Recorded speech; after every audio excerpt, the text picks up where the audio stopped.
Siapa sih nenek moyang orang Indonesia? Mau tahu penjelasannya? Langsung aja. aja. Dari rumpun mana aja sih nenek moyang Indonesia berasal? Nenek moyang Indonesia berasal dari rumpun Melayu Austronesia, masyarakat Tani di Yunan, dan ada pula kedatangan Proto-Melayu dan kedatangan Deutero-Melayu. Bagaimana bangsa Austronesia datang ke Indonesia? Pertama, melalui jalur utara dan timur, melalui Teluk Tonkin menuju Taiwan, Filipina, Sulawesi, dan Maluku dengan membawa kebudayaan kapak lonjong.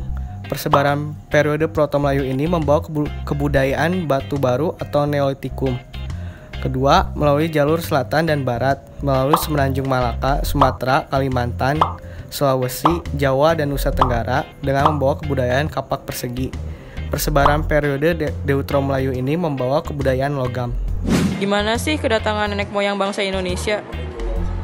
Berdasarkan waktu kedatangan serta daerah yang pertama kali ditempati bangsa Melayu Indonesia ini dapat dibedakan menjadi 3 subbangsa antara lain yaitu bangsa Proto-Melayu, bangsa Deutero-Melayu, dan bangsa primitif. Bagaimana cara Proto-Melayu datang ke Indonesia?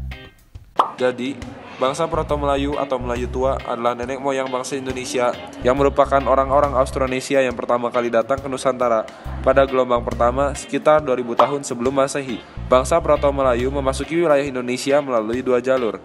Jalur pertama menyebar ke Sulawesi, Maluku, dan Papua dan membawa kebudayaan Neolitikum berupa kapak lonjong.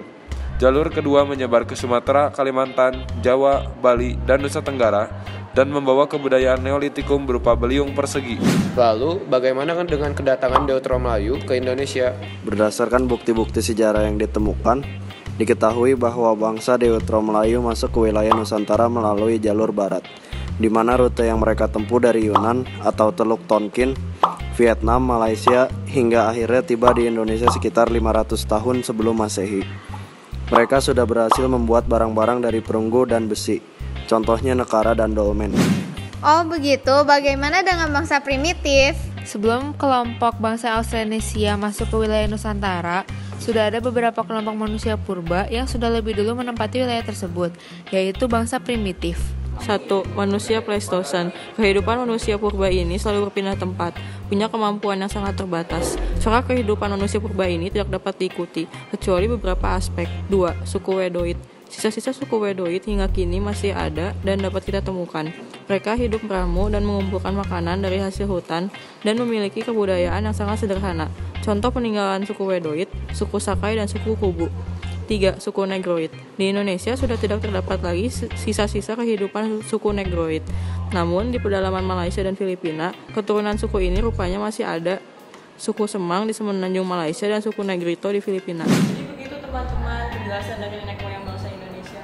Terima kasih dan sampai jumpa.